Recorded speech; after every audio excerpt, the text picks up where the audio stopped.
Greetings ladies and gentlemen, and welcome to today's Reddit series video from the subreddit Ch.4 called Human Rights Chapter 4, written by Puzzle-Headed Ch.4. Dear Ranger, ever so good to hear from you. We do enjoy trying to keep up with the social whirl of your community. If you can spare a moment, we haven't heard from our turtle-keeping friends down the lane in the littlest bit, and we'd love to have a chat with them if it should prove convenient. Do tell us who else has been attending your lovely parties. The conversation is simply sparkling, with the guest lists dazzling. All our love, Felicity, and Rose. What does it say, Skipper? Ramirez asks from the table, where he's sitting, pretending to look unconcerned with 15 other conspicuously nonchalant prisoners. They want us to look for tanks, I answer, folding up the scrap paper Dawson had transcribed from the message on the popping it in my mouth. X-13 specifically, I mumble as I chew. Our assignment causes the cascade of speculation as everyone rapidly proposes and discards increasingly outlandish reasons for the movement of rare weaponry. X-13s were fearsome beasts, well armored and better armed, and faster than the vehicles so large had a right to be. The Russian infantry that first encountered them had called them Reapers. They were also apparently extraordinarily expensive to manufacture, and as the Russian infantry destroys anything that gets within 10 feet of it, the Zelask now deployed them only for the most strategically significant engagements. If we were being instructed to look specifically for them, that meant a big planet-side confrontation was imminent. A feeling of furious frustration welled up with the thought, everything in me bellowing to get out of this frickin' camp and back into the fight. A heavy cruiser with a good crew and a tritium-tipped railgun rounds could lay down an orbital bombardment and make a devil cower.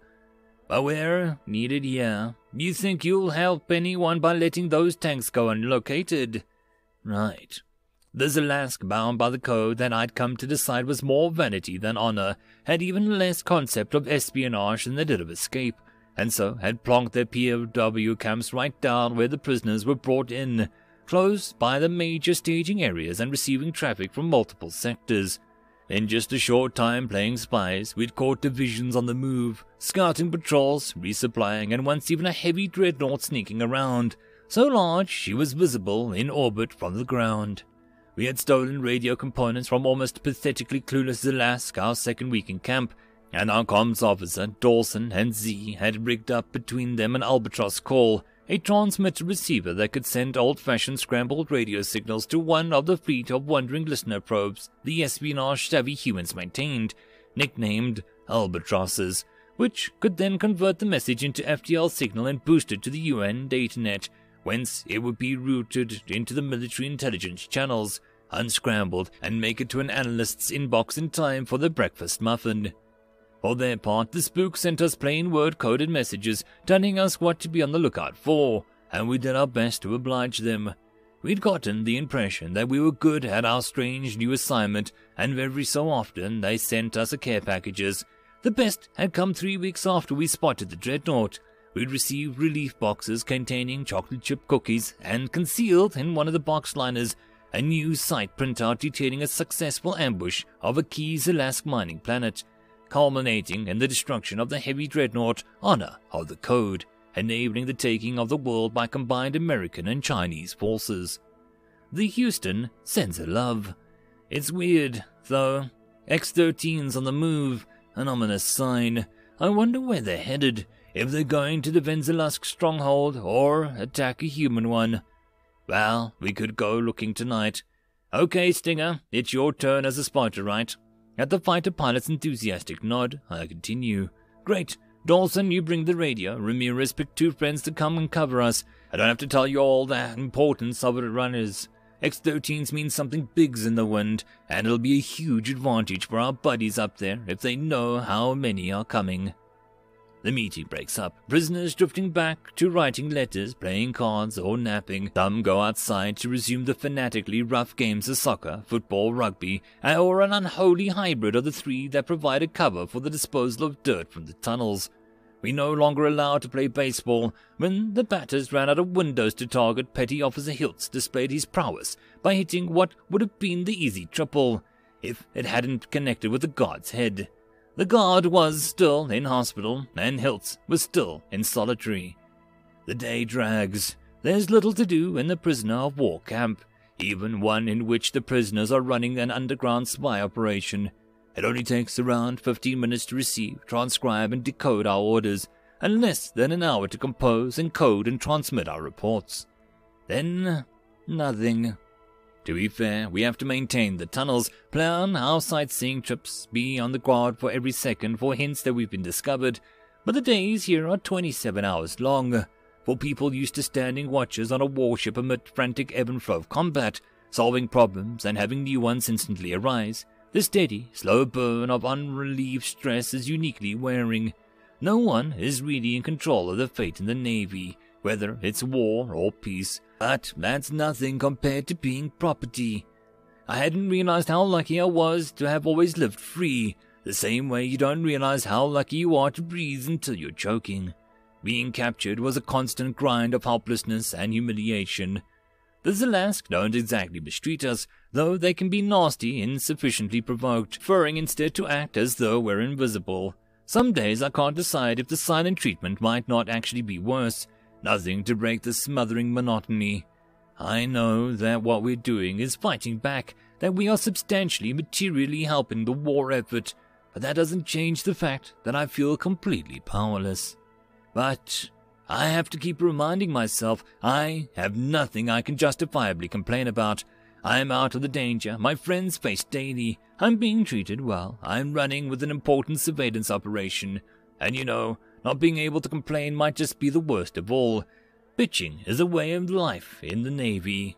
And so we wait for the planet's ugly sun to set. No distraction can hold the attention or alleviate the crushing, cutting, stinging tension and anticipation. It's like waiting for the first shot to be fired as the battle group closes in, only permanent and unbroken. My God, you're whiny. But as it inevitably does, the darkness falls and we're locked in for the night. The lights in the barracks cut out and the lights in the fence blaze on. And Stinger and I jump up for the tunnel connecting the women's barracks, the Zelask sharing male and female biology, and being more than willing to apply Article 25 of the Geneva Convention, with Barracks 6, from whence we stage our little excursions, given its privileged view of the guardhouse and proximity to the fences. We meet up with the Marines and Dawson at the other end, and after a quick word with Carter, who watches the entrance, we dive down into the darkness, crawling with agonizing, arduous slowness through the narrow tunnel. My way is made even more difficult by my backup plan that I push in front of me. It needs to stay cushioned from shock, if possible. At least I don't have Ramirez's problem. I can hear him grunting and cursing ahead of me as he struggles to fit his 6'8", 250-pound frame through the tiny tunnel. Yay! Being short. Nope, being short still sucks, especially when the Commandant's 8'10". Damn, lizards. Anytime I say something stupid, he literally looks down on me. Getting through the tunnel feels like an eternity, and I'm always surprised when I emerge that it seems so long it's over so quickly. We come out in the woods, deciduous, thick-growing, lots of underbrush, kind of like home. About 20 yards into the tree line. Without speaking, we form up and slide off into the shadows, moving silently under the incentive of discovery. It isn't terribly long of a hike to the staging area, and we stop at the top of a hill that drops off sharply to the cleared ground before the base's fence. We hang back in the brush, choosing the thicket and spreading out our own positions. Stinger's up in a tree to observe, Dawson below here to record what she sees, and 3 Marines into the darkness around us, tuned for any whisper of detection. I sit with my back to a rock, cradling my backup plan. Okay, so, tanks. I see a bunch of shuttles, whiskey class, yeah, they're being loaded, something bulky. Can't really make it out. Could be tanks. Can't one of you frickers take off those tops? Stinger subsides into a profanity-laced muttering. Then maybe years go by until Stinger abruptly speaks again. Yep, those are tanks. Somebody just took the top off of one. It's an X-13, alright. I'd know that silhouette anywhere. So there's got to be 1, 2, Stinger continues to count. With every number, my heart sinks further. Eventually, she determines that all of the shuttlecraft crammed onto the base sprawling launch pads are carrying them, and gives the final tally of a full division aboard. That's somewhere's death warrant. Dawson wastes no time powering up the equipment and making a terse, urgent report. Our analysts should get the nasty surprise in about 24 hours from now. Can't this day get any worse? I shouldn't have had that thought. I should never ever have had that thought, because, as I do, it does. I hear the first high, throaty whine of an engine spooning up. We watch with horror as the shuttlecraft, loaded with heavy and deadly cargo intended for our species, comes to life. Exhaust ports glowing with the ghastly, beautiful menace of night. The whines rage into the roars as the first thunders into air, bellowing with power as it throttles up and burns hard, followed by its fellows, one after another, almost endless. They are terrible as they roar into the atmosphere, stretching out long and evil as they pitch for orbit. Wherever they're going, these ugly machines represent the effort of an entire species to break my own. And I'm stuck on the ground, out of the fight. This is a eviscerating feeling, and that for the first time, I despair. For the first time, I understand why prisoners lose their minds in captivity. From the hideous helplessness, insanity would be a release. I can't do this. I can't take this anymore. And a memory comes unbidden to my mind. The evening before the first Earth Expeditionary Force sailed, Admiral William C. Fletcher had addressed 500,000 of us. I remember what he said. "Gentlemen," he began, turning slowly to survey everyone assembled. "Good evening. I want to speak to you tonight before we embark, to make sure that you all know what we are going to do. This is a historic day for humanity. For the first time in our long, bloody history, we go to war not against each other, but united. We go to war not because our own well-known greed, stupidity, or hatred, because of the inscrutable motives of an alien race. Evidently, the Zelask do not have a decent respect for the opinions of mankind, or perhaps they did not care to submit their reasons to the candid galaxy." Smirking wryly, he starts to pace, hands clasped behind his back. "However, while we do not know their motives, we do know their intentions. They are all too familiar. The Zelask march on to subjugate us. They wish to conquer us, control us, and if necessary, exterminate us." He lets the silence hang and then drives ahead. Takes such as these, unfortunately, are not unfamiliar to human history. Many times before, tyrants of one kind or another have wished to dehumanize the human race. Some would have had us return to animals, be unthinking, brutish, and brutal. Some would have had us converted to machines, to walk the earth without hearts. Then as now, these small-minded, cowardly beings began their assault by attacking that which they most fear. Our rights, the rights of ours, are now to defend life, freedom, and peace. He stops, surveying his audience, and continues, "It's natural, before a fight, to compare yourself to your opponent, to look at the strengths and weaknesses, advantages and disadvantages. With enemies so alien, such a study becomes a comparison of birthrights, which each species is fundamentally, innately capable of. Humanity's birthright is pursuit. Pursuit of happiness, pursuit of progress, pursuit of peace." He pauses and grins. "And, as we say in the Navy, pursuit of all who threaten it." Then he's off again.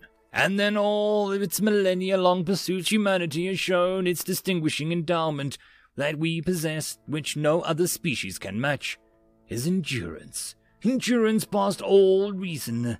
Endurance beyond all hope. Endurance through all adversity. And that is why we will win."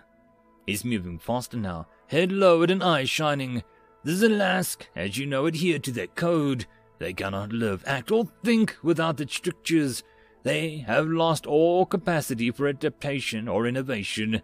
They are static. You will find them doctrinaire enemies, unimaginative in their tactics and predictable in their movements. They will not know how to react to chaos. like us. He grins wickedly. And they will not be able to endure. They are brave, they are strong, they will be a formidable adversary. Well equipped, trained, and led, they will fight viciously. However, they will tire as they suffer the losses inherent to war and meet those old friends of humanity. Pain, death, defeat. He stares us down to be sure we understand. The code tells them that these great teachers are shameful, to be avoided, ignored. They will not be able to overcome them, own them, turn them into weapons as we do, as you will do. As so, they will collapse under the weight of the same misconceived code that appears to have driven them to this conflict. In my opinion, that's justice, and the armies of humanity have sworn to deliver justice. His tone becomes somber. Many of you here today, about to embark on this great undertaking of humankind, will not return. Many of you will not return in one piece. None of you will return as you are today. All of you will endure blood, pain, grief, suffering, and continue giving back worse to the enemy. He's thundering now, striding about the stage. These lizards don't know what they've done. They don't know what they're going to war with the race born to pursue. We've pursued our rights through millennia of ignorance, centuries of intolerance, decades of delusion, and depths of oppression and tyranny and misery that these posturing, scaly bastards couldn't begin to imagine. No matter what the challenge, always we have found somewhere within us the capacity to persevere, to adapt, to triumph. This is your heritage, gentlemen, your rights, your capacity, your pursuit, and the limitless endurance with which we will win this war. He comes to his top, sweeps the spellbound audience once with his eyes. Good luck, gentlemen. Remember that the hopes and dreams of countless earthbound ancestors and the prayers of every human being, whether they are in this galaxy, sail with you. Dismissed. As a roar from the engines fade, so too does the memory. I take a deep breath, feeling steadier than I have in a long time. It is easy to lose your way in the dark, to forget what you're fighting for, but being reminded somehow makes up for the desolation of being adrift. Well, you're in command here. What are we going to do? All right, guys, I say, hearing my voice in the low snarl it sinks into when my ship is heading to bring her broadside to bear, target falling into my sights. They look around and I see them responding, remembering what we'd all forgotten, and bracing up stronger for it. We've called this in, they have fleet's hands now, but since we've completed our espionage for the evening, I feel my old grin unfurl. Who's up for a little sabotage? End of chapter. And that, my friends, concludes this video. I hope that you enjoyed. If you did, please consider supporting the author from the link down below. Otherwise, if you wish to support this channel, there are numerous ways to do so, like liking, subscribing, and possibly even becoming a patron. Otherwise, the easiest way would be to share. And until the next video, I hope that you all have a good one, and I'll see you then. Cheers.